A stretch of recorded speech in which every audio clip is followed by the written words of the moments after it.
All right. Thank you guys so much for tuning in to the Arrow podcast. Yeah, we got one of my good friends, Zuko. How are you, dog? How have you been? Good, my boy. How you been? Good. It's been a while. Good. Yeah, it's been a minute. Yes, sir. Yes, sir. It's been a minute. Oh yeah. So what's up? What you been up to? What do you Just working, man. working? What do you do? Working. What do you do for work? Yeah. So right now I got two businesses going on. Primarily, I'm a mobile bartender. That's what I'm doing. Mm-hmm. And the name of my business is called Zukos Cantina. Zukos Cantina. Yes, sir. And any party, any type of event, whether if it's a wedding, quinceañera, birthday parties, baptism, divorce parties, Divorce you name party. it. We're just a call away. No party's too big or too small. Exactly. What made you get into bartending? Yeah. And before you answer that, when I found out that you were bartending, I think your sister mentioned, yeah, he's starting his bartending business. Dude, like immediately, I was like, bro, like there's no doubt about it. I was like, that's what you have to do. Because when I first met you, you're out there, dog. Like you're not shy. Have you always been like that? You're like the what do you call it? I don't know. You're just Like social butterflies. yeah, you're super outgoing. Have you always been like that?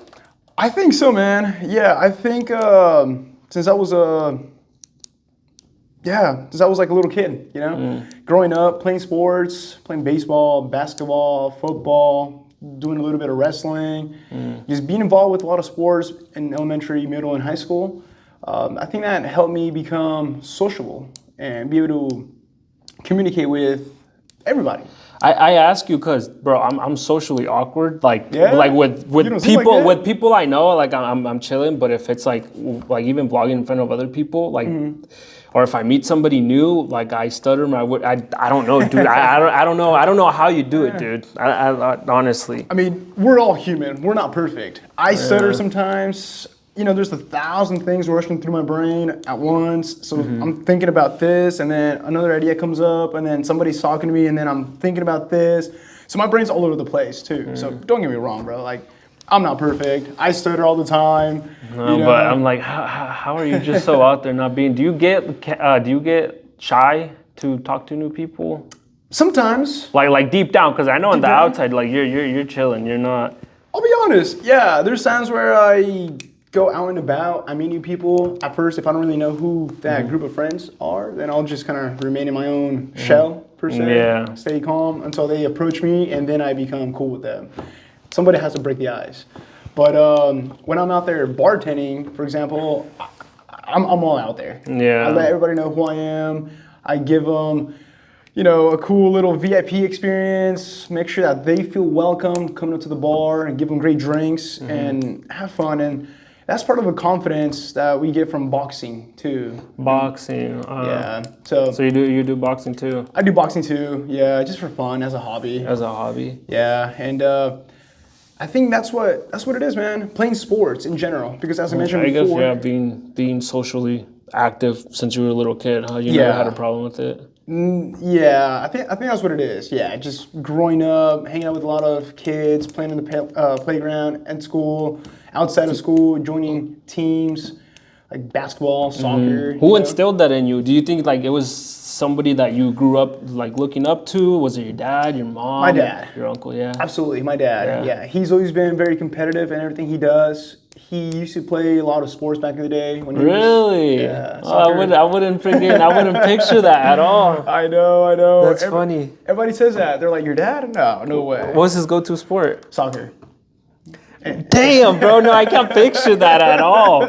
Like, if I see your dad playing soccer, I'm like, what the hell? No, that's funny. Now he's all about the horses. That's his life. That's his passion. But back then, 20, 30 years ago, he was all about soccer.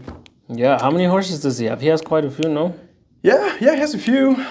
Man, we started with like one, and then I think he's at like 12 or 13 right now. Yeah. That includes, of course, like the mares, the fowls, the colts, and like the studs and the stallions that we use for breeding as well. Oh, nice. And what is what's your typical horse that? The super popular horse, I guess. The Andalusian. That's our number one. What do those go for? It depends. If you get them here locally, when they're colts, I think they range anywhere from like $5,000 to $10,000. What does colt mean? Colt, like a baby horse. A baby horse. Okay. Yeah, you're speaking to the ad, bro. I don't know anything about No, horses. it's okay, and that's good you asked because maybe a lot of people that are watching they don't know what a colt is, you know. Yeah. So it's always good to ask what we don't know, just because somebody may have the same question and then somebody gets to answer it, and now everybody gets the answer. And having horses is part of your an additional thing to your To the bartending, right? It is, yes. Yeah, because when I started bartending, I was like, man, how do I stand out from the rest? There's a bunch of bartenders. Immediately when you started posting that this is an add-on, I was like, bro, I don't know. First of all, I don't know anybody else here in Washington that's that's publishing. Oh, look, I'm a bartender. Like you're the first person I've seen, and adding that horse thing on there, dude. I think that's the cherry on top. I think so, man. I think so because there are a lot of mobile bartenders. There's a lot of people in the same industry. I'm sorry to interrupt. Your mic is in here. I don't know if it's picking up the audio. Oh. You should have put it. Just leave it on your jacket. Leave it on jacket. Okay. You're chilling. Mic check. How's that? Back to what I was saying. There's a lot of mobile bartenders, and there's a lot of people in that industry. And I realized, if I'm going to start this business, how do I stand out from the rest? And the first thing that came to my head is, be authentic. Be genuine. Be you. Don't be afraid. Just, embrace yourself. And I realized, okay, well, who am I? Ranchero, athlete, not a professional athlete, but just for fun. And I realized, okay, I'm gonna implement bartending with the ranchero lifestyle, adding the horses, the tejana, the boots, the buckle, like that's just who I am. Yeah, you definitely stand out. Like on top of you being just out there, like adding that to your bartending services is badass. But I don't know if did I ask you what instilled that in you? Like, I'm gonna do bartending. Yeah. So when I was 21, I started going to the bars and clubs, right? Typical 21-year-old. And I've always been intrigued by a bar. I don't know, like being a bartender. I always thought it was like the coolest thing ever. Just serving up drinks, being creative, having a prolific mind, be able to do take advantage of your talent or a passion. And I've always wanted to become a bartender, either at a club, bar, or restaurant. But every time I would apply, they would always say, I'm sorry, you have no experience, we cannot hire you. Dang, so you're like, watch me. So did you ever have a bartending job? Never. Dang. I never bartended in my life. I always thought it was a cool thing, just because I see people doing flares, flipping the cups. And that's what intrigued you, just the tricks and stuff? And then on top of that, like socializing with people. Yeah. Everybody that comes up to the bar, that's a potential new best friend. Exactly. Or a potential new girlfriend. Right? Yeah. And it's like, I've always wanted to be in that environment, but I never had the opportunity to, unfortunately. And one time I was just like, you know what? Screw it. I'm going to do my own thing, see how it goes. It may go well, it may not go so well. But and you started a little over a year? You posted in July of 2024, your first post. Exactly. July 31st, 2024 was the first day in business. Yeah. So far, how is it so far? God is great, man. Yeah. God is great, and He's blessed me and my team in many, many ways. And I never would have thought I would have been in this position today.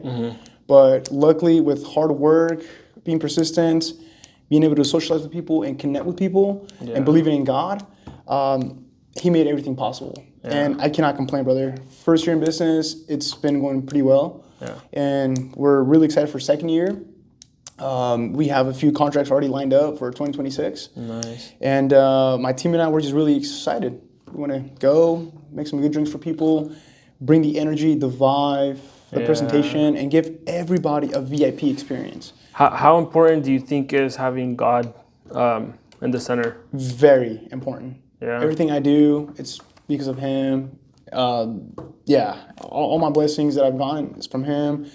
I can't do anything in life without God. No. What's been one of your most impactful, what do you call them, God moments that you're like, damn, like He's real. He's with me. Like yeah.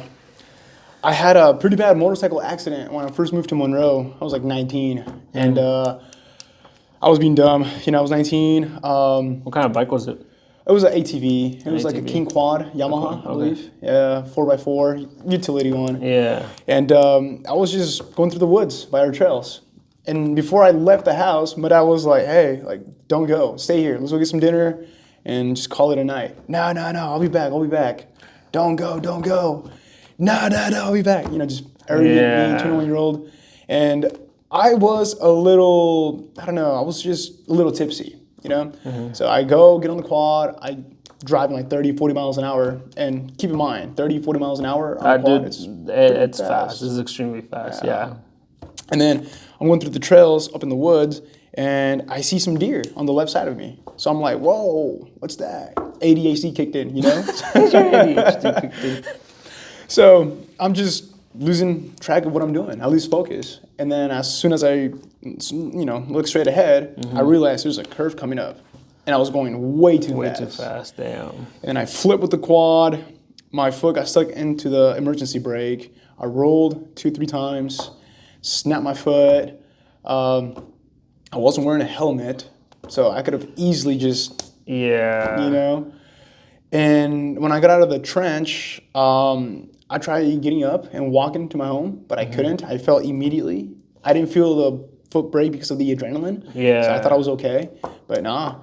Had to go to the hospital. The next day, got surgery. It was like $70,000 total for the surgery. Jeez. And unfortunately, I didn't have insurance. Yeah. I didn't have health insurance. But, I recovered from the injury. I started praying to God. I was like, hey, please help me get some sort of coverage so I'm not in debt for $70,000 for my negligence. I'm young. I'm living, learning.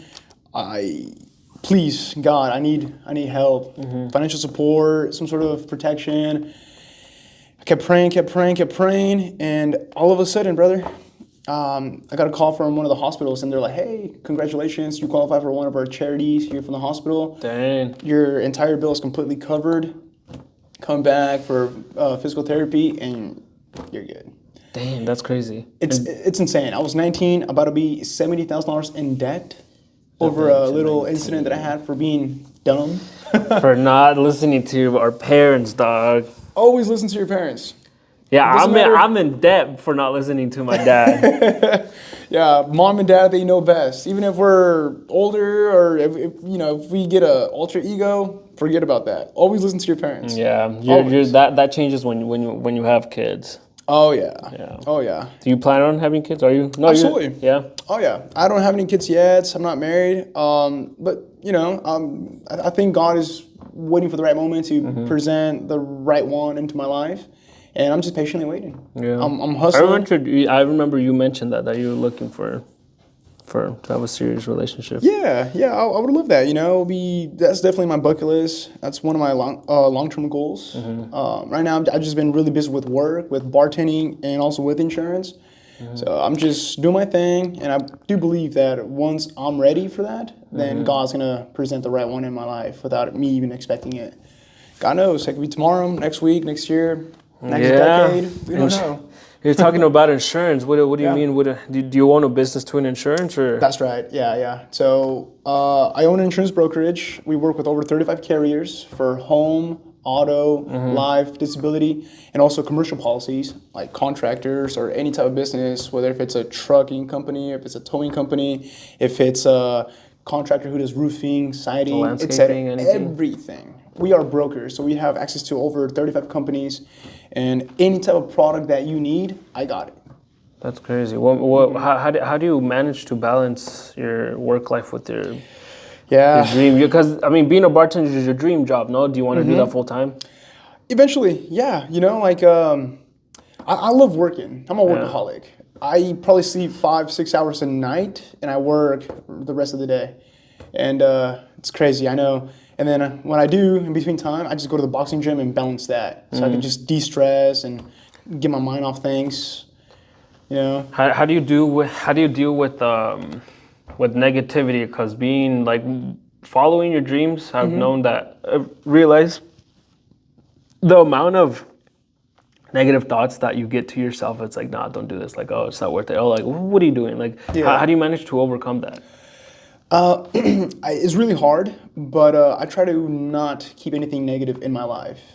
Not a negative thought, not a negative person, no negative energy, nothing, because it will drag you. No, it rubs off on you, dude. It will, it's like the saying that they say, like, show me your friends, I'll show you your future, dude. Yeah. I've cut off multiple people. It's like, I'm ashamed to say it's because it kind of sucks. It's like, damn, I really wish you would think differently, but because of that, it's like I still hang out with them, but it's like I don't hit you up to hang out with you anymore because it really does affect me. It will, yeah. And it's like, I don't know if everybody feels the same, but I feed off energy. If I feel like someone's super cool and genuine, immediately, that's my new friend. You know? If I feel like they're not good people, per se, then I try to my best to just shy away because we don't know what they're dealing with. God bless everybody. Yeah. But it's like, I've had friends in the past that unfortunately I had to let go, you know, because they do this, they do that, they lie, they cheat, they steal, like whatever, you know? Yeah. And I'm like, I can't surround myself with people in that category because I don't want that to rub off on me. Yeah. And then me transfer that energy to somebody else, you know? And it's hard, man, because we're all fighting demons every day, you know? Like, when you own a business, there's a lot of, there's like thousands of things going on at the same time. You have an angry client because of this reason. You got someone who's like really excited, and then all your emotions are mixed up. And then people are just trying to like kind of bring you down in a way. Yeah. And it's just hard to, absorb that energy. So what I try to do is just ignore everything. Yeah. Ignore it completely and let them know that everything's gonna be okay. Well, what made you flip your way of thinking? It's like, no, like I can't let that come. I can't let that energy affect me. Like I have to steer away from it, I guess you can say. Just focusing on your long-term goal and know the end result. And then just know that in the process, you will come across bumps in the road, you know? And there will be negative things, but you as an individual, you need to like mentally prepare yourself to just ignore the negativity and flip the switch. If something negative comes your way, turn it into something positive. Yeah, I have this talk with people, man. It's like, or like I tell them, oh, like what I'm gonna do, like something positive, and then immediately they're like, wait, why? Like, why are you gonna do that? And in my head, I was like, what do you like? When they asked me, I was like, what are you talking about? What do you mean, white dog? I was like, that's my family. That's why I'm doing it, because of my family. And in my head, I was like, how do you not? I don't know. To me, it's like ever since high school, like some stupid situation had some drama that's happened in high school, dude. And I was like, you know what, dude? Like all these people, everybody in high school, I feel like they're, I don't know, just looking for drama or whatever.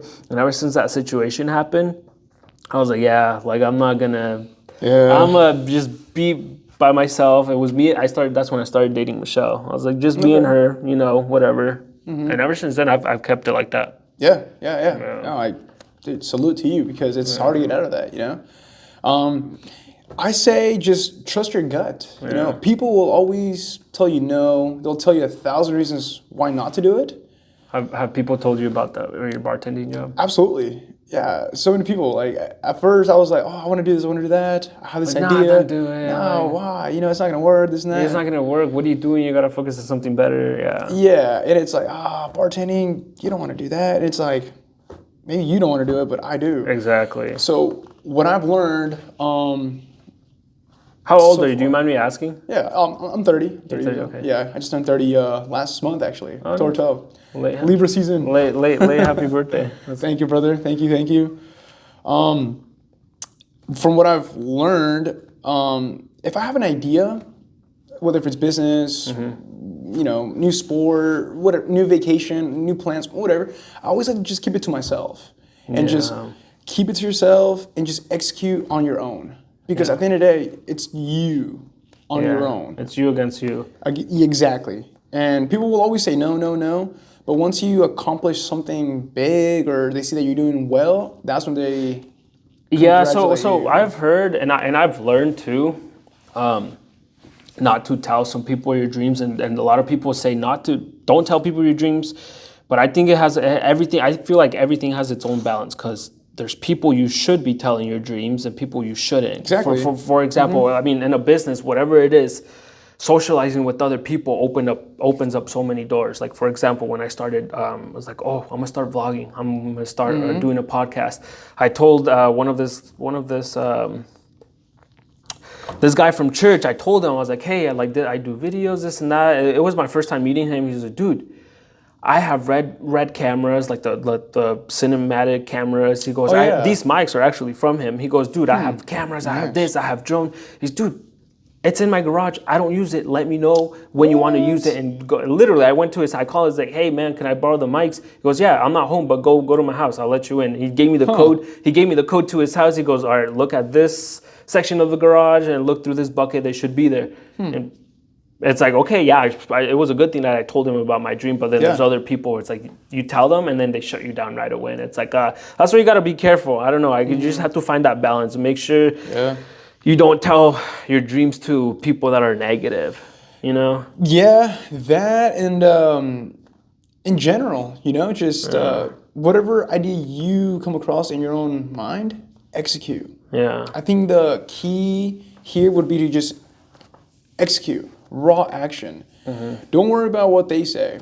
Use that as fuel. Yeah, dude, I've use used that as fuel because I think it's really important because when someone, I don't know, personally, when someone says, "Oh yeah, man, you're doing a good job, do it, good," I feel complacent. I feel like I don't have to prove anything anymore.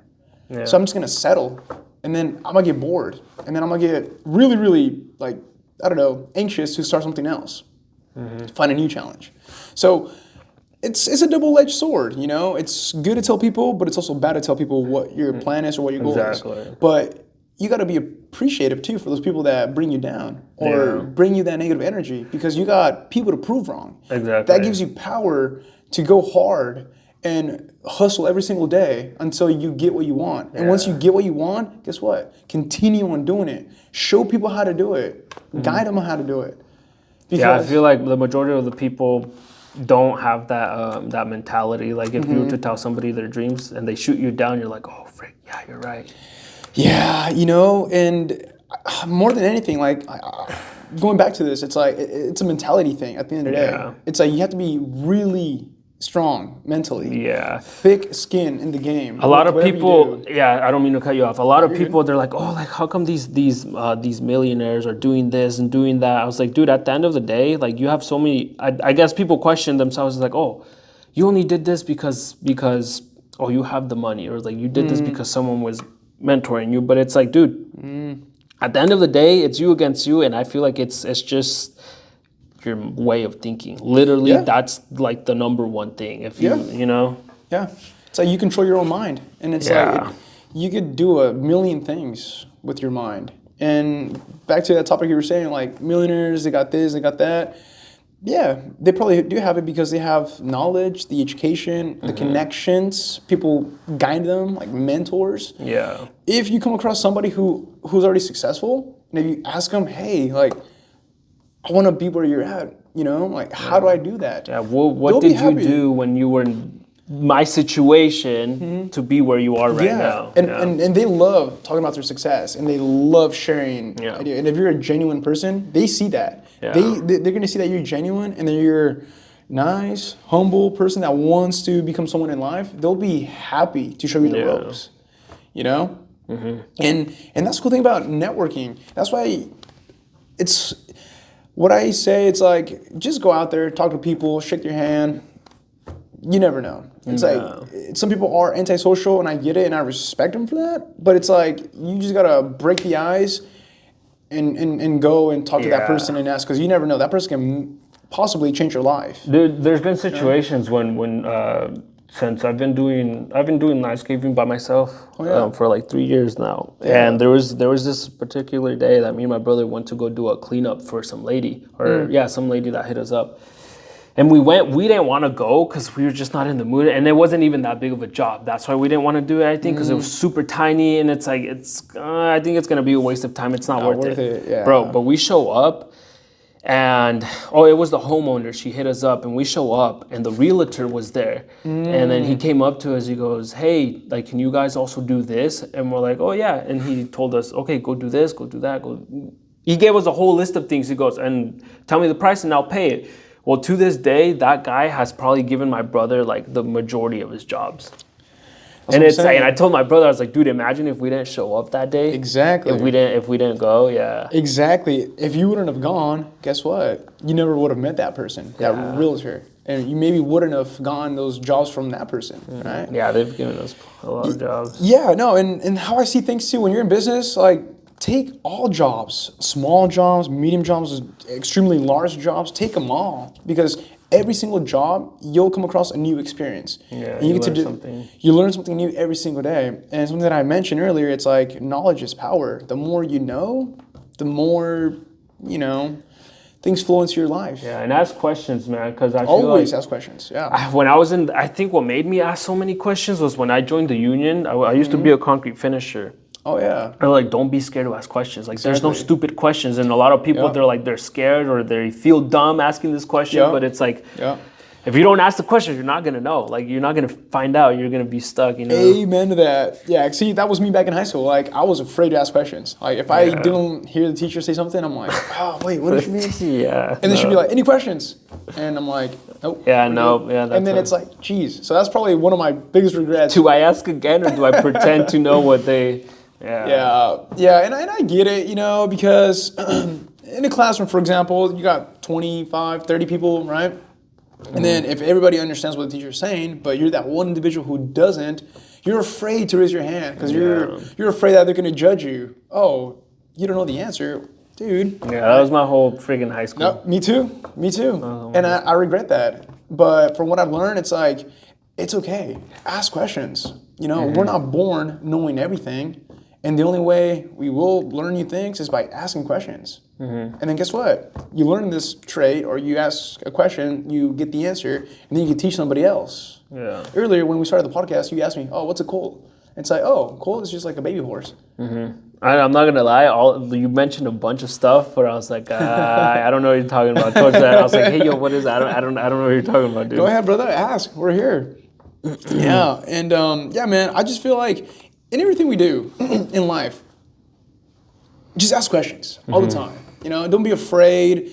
And if people reject you, if they say, "Oh no, I'm not willing to share," okay, have a good day. That's it, dude. Yeah, there's one time where I saw this guy that he showed up to Starbucks in a Lamborghini. I think it was like an Aventador. I don't know what it was, nice. And I was like, should I ask him? Should I ask him? I didn't want to, but then I got off, and then I asked him, and I don't regret asking him the question. How do you manage to keep that fire going? Like, you feel like giving up? Like what? Yeah, man. The reason why I have so much going on my plate, I started the insurance brokerage and the bartending business, is because I see my parents and they have sacrificed so much for my sisters and I. So much. My dad, he wouldn't be able to spend $20 on beer, or because he was trying so hard to save money to buy a house and give us a better future. My mom, she was working 2 jobs to help my dad pay for rent. Yeah. My dad does landscaping too, and I respect people who do landscaping and construction. It's not easy work. It's hard. Yeah. It's raining. Seattle, Washington. It rains like. Bro, I got drenched today, dude. I freaking got home. I took a shower. My jeans are all wet. Yeah, it's tough. And then when it's hot, it's like 90 degrees, 100 degrees. You're sweating, and it's not easy, man. Yeah. So I've seen my dad work his ass off every single day. Yeah. Like 6 days a week. Sundays, days off, but he's at the house working with the horses, so he's working 24/7. Yeah, 24/7, yeah. And I'm like, you know what? I'm 30 years old. I've lived a great life thanks to them. Now it's my turn to pay them back. And I'm going to sacrifice every single minute of my life until I get what I want and give them a better life. Yeah, I saw a video that that said if my dad came here not knowing English, not knowing anything, but is making, and I'm not saying my dad's making $100,000, but if my dad was able to start his company without speaking fluent English, what the hell? Yeah. Like, what am I doing? Like, you know what I mean? Like, I know English, I know how to translate it, I know how to do this, and, I know how to communicate, and I'm not doing anything. So that's what kind of instilled it in me. It's like, damn, I really do gotta, like, I have yeah, I have to do it for them. Because that's what it is. Like, they don't speak English very well, but then they managed to start their business and put a roof over you guys' head because that was their fuel. That was their motivation. My kids, they need a better life. And that's why our parents sacrifice their fun time. They sacrifice those $20 to go to a casino and gamble it. They'd rather save those $20 to like be able to afford food for me or my sisters, or pay pay a bill. Yeah. You know? And that's what it is, man. It's like, yeah, life is hard. Nobody said life was gonna be easy, but life is what you make out of it. You know? Yeah, you either get kicked and you complain about it and make up all the excuses, or you do something about it, man. Exactly, man. Any situation, especially like when you go through a breakup, it's like that either makes you or breaks you. Yeah. I've been in a relationship where I'm like, okay, she's the one, I'm in love, it's gonna go well, all right. And then boom, we break up. And then I'm sad, I'm like crying. But then all of a sudden you're like, you know what? I'm gonna go to the gym. Like you know what I mean? Yeah, go to the gym, and you know, go to the gym and just better myself. Yeah. It's like, okay, great. Let's just use this negative energy into positive, use it as fuel, and go to the boxing gym. Get faster at throwing my jab, get better at my footwork, get stronger, go lift weights, start a business, learn a language, learn a different skill where I can better myself, where I don't feel as, I don't know, sad, you could say. Yeah. You know, but, and that's just what it is, man. Everything that we go through that's bad, we also have to be thankful for those moments too. Yeah, because that's what's shaping you too. That's what shapes you. Yeah, and I'm a huge believer in everything happens for a reason. You know, so when that happened, when the girl I really liked broke up with me, I'm like, man, what am I gonna do now? And all of a sudden, I don't know. I just became busy with bartending. I became busy with insurance. I became busy with the horses at the house. My friends, going out with them, hanging out with them, you know, learning new trades. And all that probably wouldn't have happened if I wouldn't have gone through that heartbreak, you know? And it's like, it's just part of life. Just life is. There's no ups and downs in life. It means you're no longer alive. What about your, do you have time for hobbies? Absolutely. Yeah. Let's do it. What's one of your hobbies? Riding horses. Riding horses? Yeah, and it's like, growing up, my dad, he was raised with horses pretty much. And so me being his son, same thing. I was born into the horses, raised by them, and we used to bull ride when we were younger. My cousin Juan, Chucho, shout out. Damn, dude, I want to do that. I told Michelle, I was like, I want to bull ride one day. It's fun, man. If you like adrenaline, that's... Dude, I love adrenaline, man. Have you been skydiving? No. Dude. That's one thing I'll never do. What? Yeah, man. No, dude, everybody tells me that, but what I tell them, dude, like my favorite part of skydiving is when you get in the plane and you're sitting down, like they have the windows, everybody's just sitting down, and you see the plane go up, dude, and then you start seeing everything. You start seeing Seattle, you start seeing Canada, you start seeing... And when I was going up in the plane, I had a God moment, dude. I was like, oh, wow, dude, like God created all of this. It's insane, dude. Yeah. No, dude, you got to do it, man. I've been trying to get Rika to do it too. I was like, dude, we got to do it. He told me, he's like, will you ever go skydiving? I was like, nope. He's like, what if it's paid for? I'm like, I'm good. What? Damn. Yeah. Well, you snowboard too, no?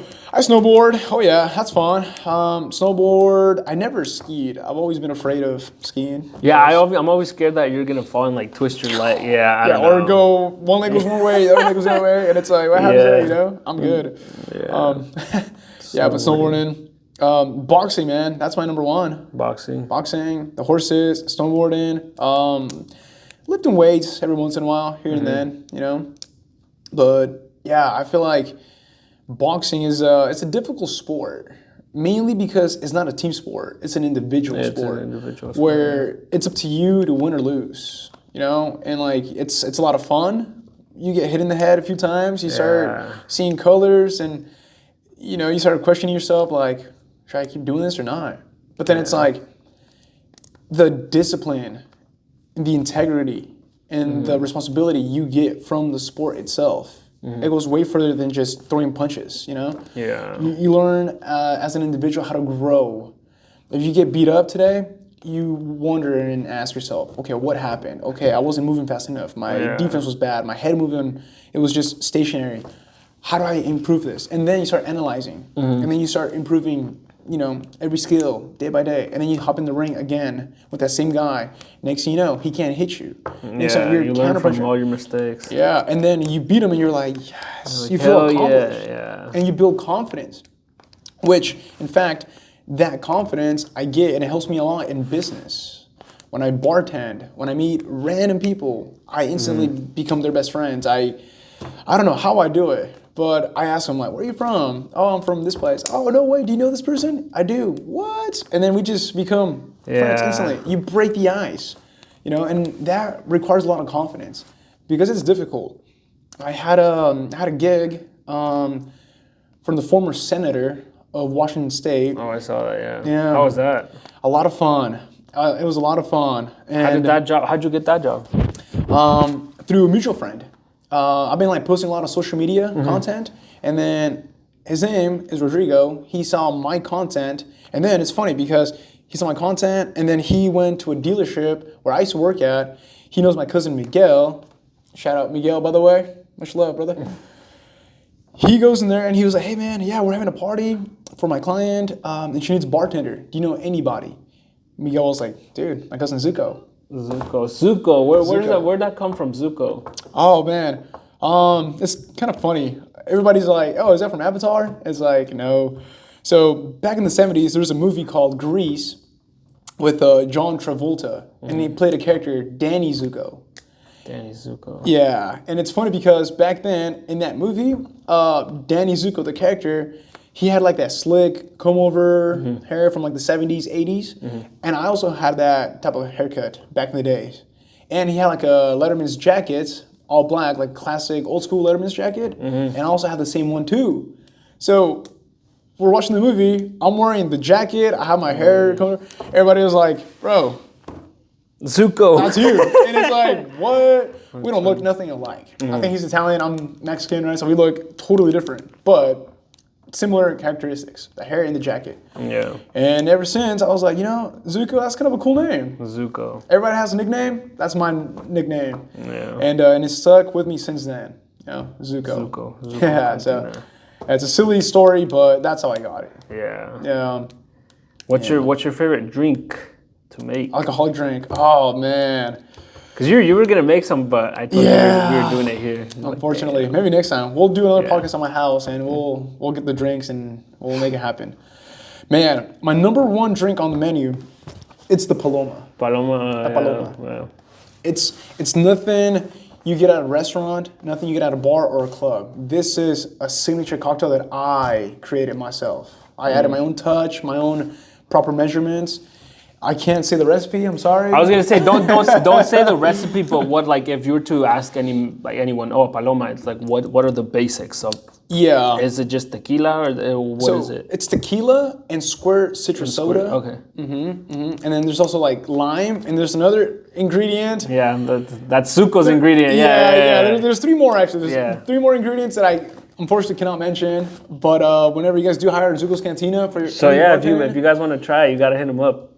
I guarantee the results, and I guarantee everybody will love the drinks. And I'm not saying that just to sell. I genuinely mean that. Yeah. Everywhere I've gone, people are oh, Zukos Cantina, the Palomas, right? Paloma. I'm like, yes, sir. Well, so they know the business. So that's what they're known for, yeah. That's what you're known for. Yeah, and it's Paloma is not popular in America. The margarita is really popular, and it's good, but it's not authentic. The Paloma, that's authentic. The ingredients I use makes a drink extremely refreshing, very tasty. You cannot taste the alcohol at all whatsoever, which is dangerous. But I tell everybody. Yeah. Do you ever have to cut anybody off, or do you not do that? We're supposed to by law, but luckily we're supposed to by law. Yeah, but luckily we haven't had to do that. Everybody that comes to the bar, I'm telling you, man, okay. Backtrack. So when I go to bars and clubs, people may have a drink or two, and then they may get a little belligerent, and then they start provoking fights, right? At all the events I've been to, That's never happened. Damn. Everybody is literally controlled in a positive way. They're all happy. They're all dancing. They're all being friends with everybody. Nobody's fighting. Nobody's mad. Everybody's just great vibes, good energy. All of them. There's never been like a single. Never. And there's times, bro, where I go and people, hey, take a shot with us. And I'm like, you know what? Never trust a bartender who doesn't drink. And then I take a shot with them. And they love that. They're like, yeah, like, heck yeah. He's part of us. Because that's what we do. We're part of the events. Somos gente con la gente, you know? Like, we're not there to just work or serve drinks. We're there to have a good time, elevate the party, make friends with everybody, make sure that the host has the peace of mind and their guests are having a time of their lives.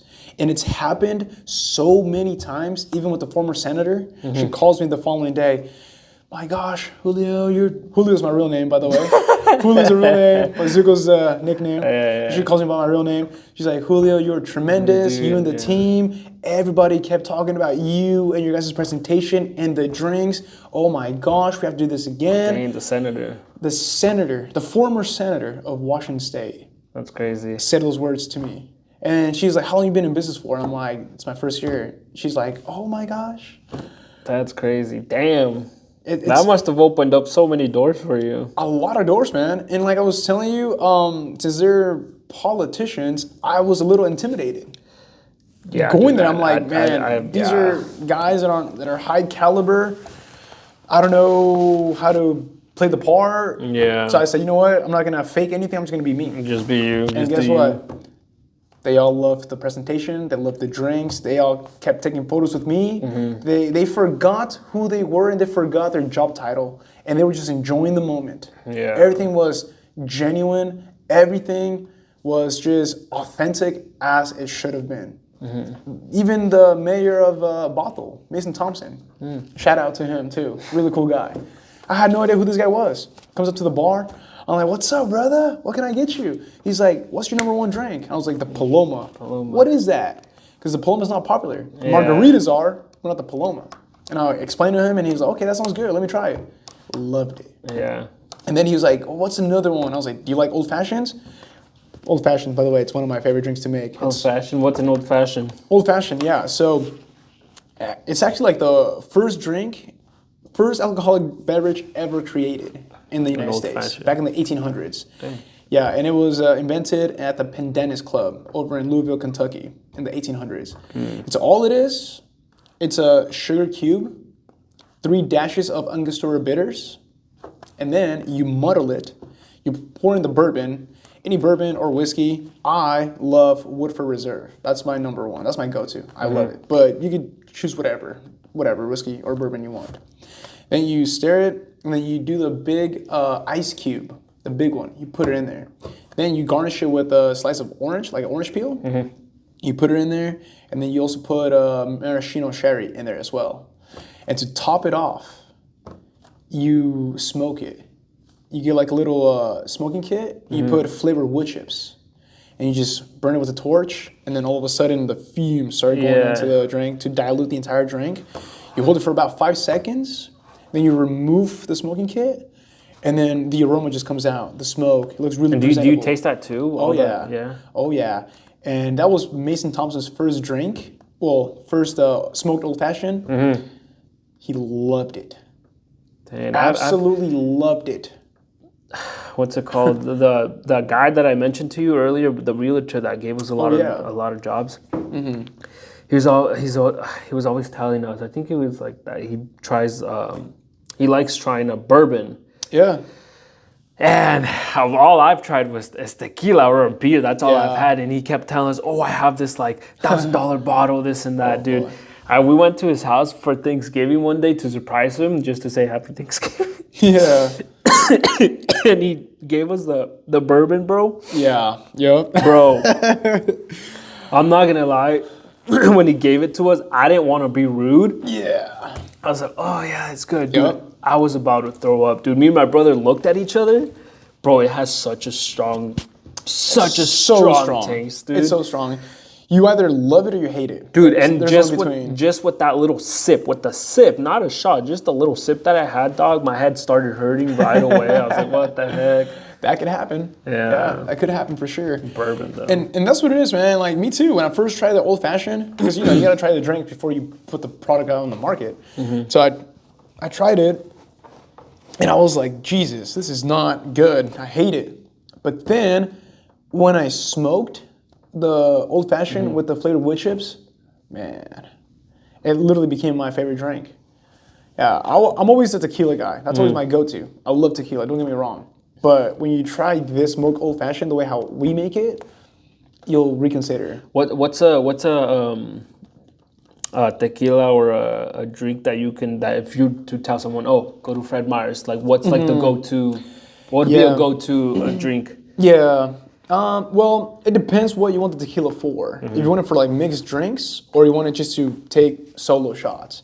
If you want to take solo shots where you want to taste the tequila and the oak and the agave, I always recommend Maestro Dobel. That one's my favorite. It is so good, very smooth, pretty inexpensive too, and it's just sensational. It's really good. I never get a hangover from it. And that's a tequila, I think it's a Cristalino. That's what it is. It's Cristalino. Yeah. That, and if you want Reposado, Don Julio Reposado. That one's really good too. Solo shots. For the mixed drinks, you'll be surprised. I always tell people, go to Costco and get the $25 Reposado. It's 100% agave.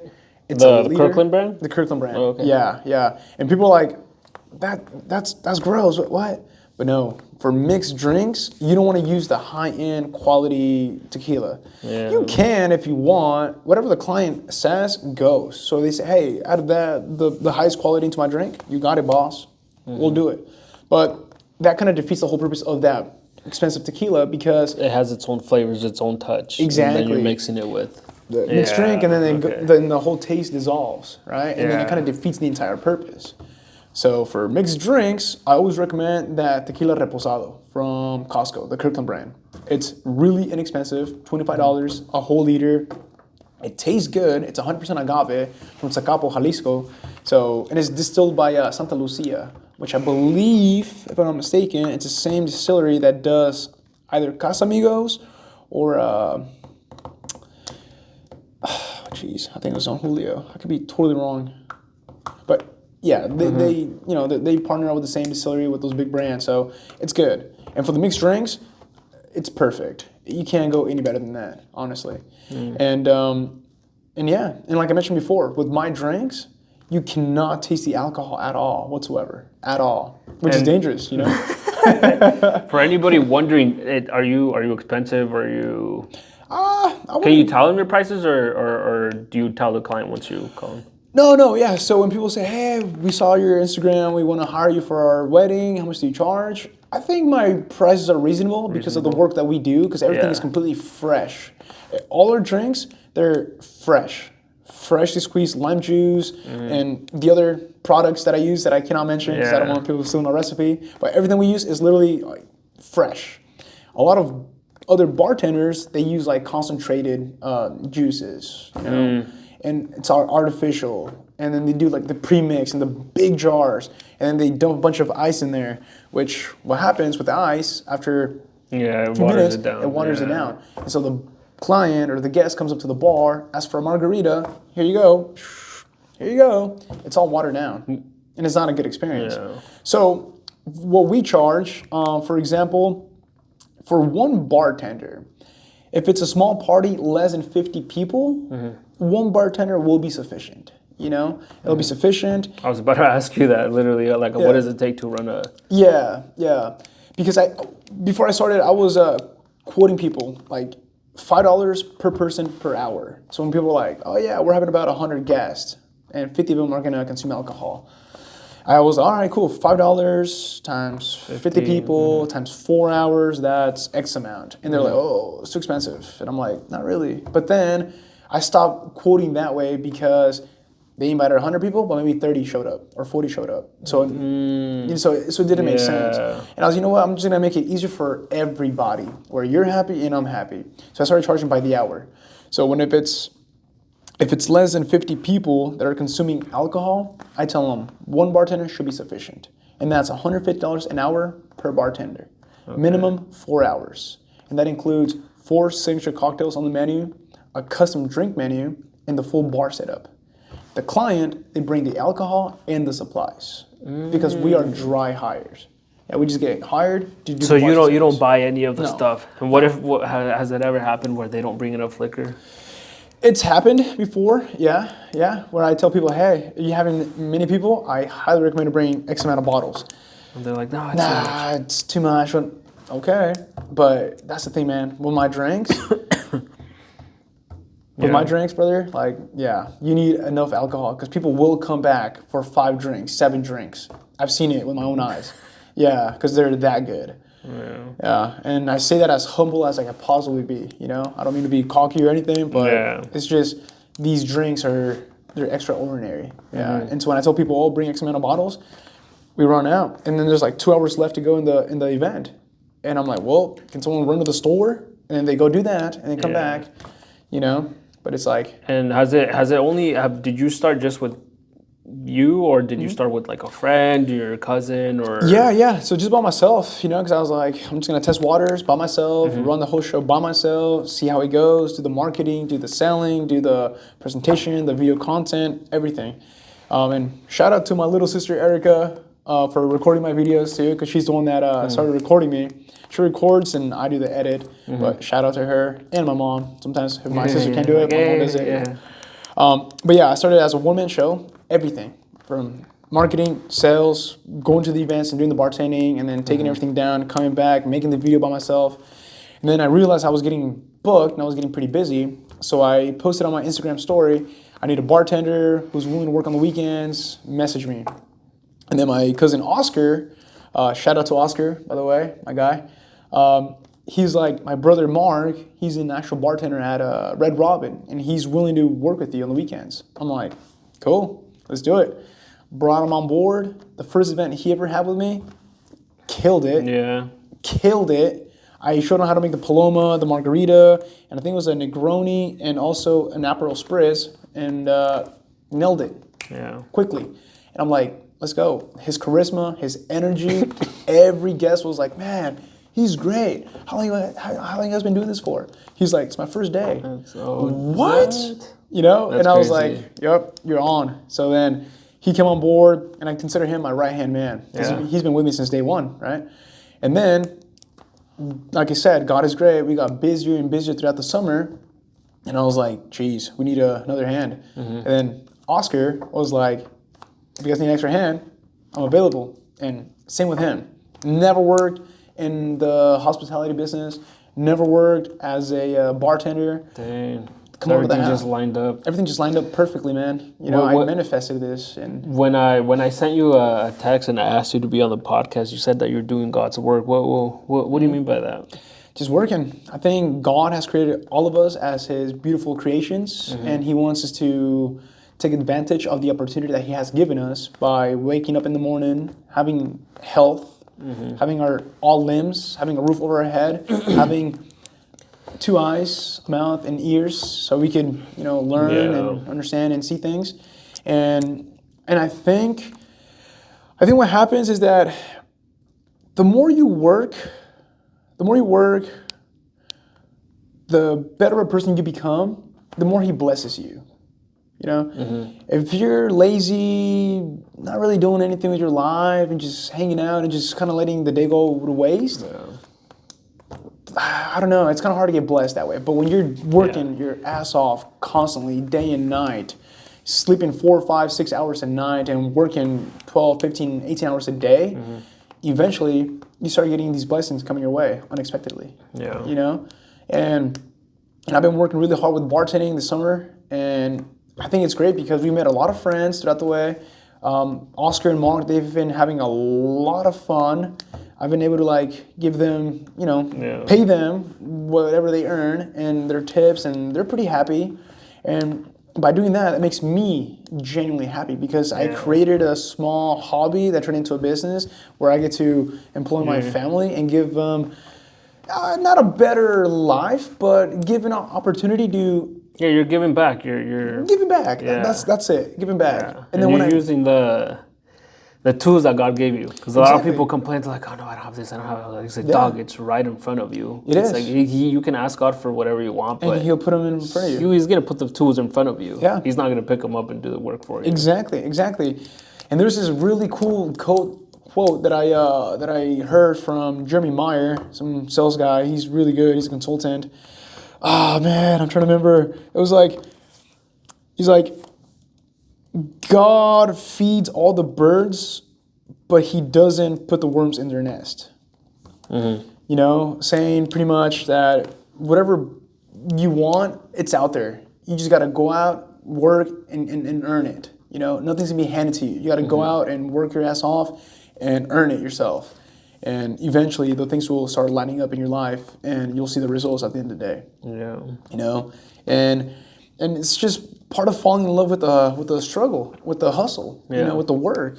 It's hard. It's really, really difficult. You know, there's times where you're on the phone with clients and you're negotiating deals, and they all say no, no, no, no. You get rejected so many times. It kind of takes a toll on you, and then you start thinking negatively. Like, and then it starts am I affecting you. supposed to be doing this? Yeah. Yeah, but then it's like you just got to be optimistic, stay positive, and keep going forward. Because maybe the next day, 2 or 3 of those clients will call back and say, "Hey, you know what? Let's move forward with this quote." Or, "You know what? I spoke to my nephew, and they will hire your bartending service." And that's what it is, you know. Where do you see this? Where do you see this going on the long run? Like, what's? Yeah, for now it's we just entered our second year in business with bartending. So in that topic, I just want to continue doing what I'm doing. Just keep going to these events, bartending at these events, like these weddings, baptisms, birthdays, and then eventually, once I get like how do I say this? Once I get an actual feeling of how things are going, where people actually like the drinks, they actually like the service, and they actually like me as a person, then what I could do is, open up a brick and mortar, have a physical location with Zukos Cantina, where anybody can go in there and grab a drink any day, as long as it's not past 2 a.m., right? Yeah. You go get a drink, walk into this bar where they feel like they're at home, and they feel like they can be themselves. And they have authentic Mexican food. Nachos, quesadillas, burritos, tacos, ceviche. And then you have like stage back there where like the músicos come up. And kind of like Coco's. Have you been to Coco's? I love Coco's. Yeah, dude. I like love that setup. place. Yeah. That's more of a restaurant rather than a bar. So that's like on a higher scale. But for me, it would be like a little Coco's kind of. It would be a bar, a cantina, instead of a restaurant, right? Where you just go, you go in for the drinks. And I haven't visualized. Hopefully, keep working hard and things go well. Like definitely get my brick and mortar. You walk in, everything's all black. You have murals of Valentin Elizalde, Vicente Fernandez, Antonio Aguilar. You have it all visualized. Yeah, that's good. Man. Well, and then murals, with the Vegas gold color. TVs everywhere. You watch baseball, football, basketball, surround sound for the music, a cool bar with masonry and LED signs, where anybody, doesn't matter who you are, what color, race, age you are, as long as you're 21 plus, you can go into my cantina, have a time of your life, and just forget about all your problems and just hang out and enjoy the moment and be you. While you drink sensational drinks that are expertly crafted by Zukos Cantina and authentic Mexican food, where you feel like you're in Mexico. I feel like that's what we need, man. That's what There's not many places where you're this tastes like Mexico. With all due respect, it's like when I go to these restaurants nearby, I'm just like, man, it's not it. It's not it. Unfortunately, and it's like I said, I just got started with this business. It'll be too much of a risk for me to jump in and invest $200,000, $300,000, $400,000, where nobody's gonna know the brand, nobody's gonna know the drink. Yeah, you gotta become your. People say I heard this actually today. It's like, oh, you gotta find your niche, but it's like, no, you gotta be the niche for in order. And what I mean by that, it's like if you're the niche, no matter what you do, cantina, horse riding, or whatever, it's like that's you and your followers, the people that are your supporters are going to follow you, are going to want to get that paloma, that michelada, whatever it is. Yeah. And that's what it is, man. Yeah, because when you do have like a unique service or product and you're out there and you get to relate with people, because you don't want to sell people. Nobody likes being sold. It doesn't matter what product or service it is. Like, nobody likes being sold. You just gotta let them know that you have a solution to their problem. Yeah. Once they see that you're the solution to their problem, they're gonna go with you. As long as you're honest, you're being you. Honestly goes a long way. You have to, man. You have to. You know, like going back to insurance, like a lot of people say, insurance is a scam, this and that. It's like, it's not a scam. No, it's not. Unfortunately, they had a bad experience with their agent, or maybe they bought a policy online where they purchased it themselves, thinking they had the full coverage. And when they got into an accident, their medical expenses weren't covered, their towing wasn't covered, XYZ wasn't covered. I'm paying full coverage, and this is not covered. This is a scam. Okay. What it is, it's like you were just not properly informed before making the financial decision, you know? And that's where I step in as an insurance agent. I go in there and I tell them, hey, in the state of Washington, there are 7 out of 7 coverages that are universal with every insurance company across the board. That's liability, uninsured motorist, personal injury protection, comprehensive collision, car rental, and towing. Some other carriers may offer different type of endorsements, accident forgiveness, incident forgiveness. But what I always tell people when I'm quoting them and consulting them on insurance policy, I tell them, these are the coverages, these are the limits, this is what's going to cover you, this is not going to cover you, these are your monthly payments. What do you decide? Because at the end of the day, it's your financial responsibility. Yeah. And then when I explain everything, they're like, you know what? Thank you for the information, but I think I'll just stay where I'm at because it's cheaper. Yeah, absolutely. You get what you pay for. Yeah. No, and there's times where I compare apples to apples. Yeah. I tell them, let's compare apples to apples, and I'll tell them straight up, hey, stay where you're at. I cannot beat the rate. You know, it's a great company. You're with XYZ. You're paying a great premium with great coverages. Stay there. Maybe next year at the renewal, if your rates go up, we'll touch base and see if I can beat your rates. Until then, stay where you're at. Yeah. They love that. I could also be like, oh, no, you don't have this, you don't have that. Yeah. This is cheaper because of this and that. Come with me. Okay. And then what's going to happen when they get into an accident? I remove this coverage, remove that coverage. They're not covered. They're paying less, but really they're paying a lot more because they don't have those coverages. And I've never done that. There's no need to lie to people. Yeah. I've been doing insurance for a whole decade. I just started my business under my own agency last 3 months ago, you know. But my whole life I've been working for an agent, and it's got me pretty far in life because of honesty. And people see that. And even if I don't sell you the policy, right? And if you appreciate the fact that I was being honest with you, you're gonna send me your friends and family. Yeah. Call this guy. He knows what he's talking about. He knows what he's doing. He's honest. Go with him. Yeah. Well, man, you're an honest guy, man. I love it. It has to be honest, man. You know, everything. I look forward to seeing where your business goes, man. Yeah. Thank you, brother. Yeah, I appreciate you being here, dude. It was fun. It was a lot easier than I thought. Yeah, right? It was but it's your energy, dog. I fed off your energy. You made it easier for me. I appreciate that, man. But that was it. That's it for this podcast, guys. If you guys need a bartender for any small, big, ginormous, tiny party, whatever it is, hit up. Where can they find you? You can find me all over social media. Instagram, TikTok, YouTube, Facebook, Snapchat, at Zukos Cantina. And we follow back. You guys heard it here. Well, that was it for this video. Thank you guys so much for watching. Make sure you guys do something better than yesterday. Be an arrow. The more they pull you back, the further you go. Peace. I love that.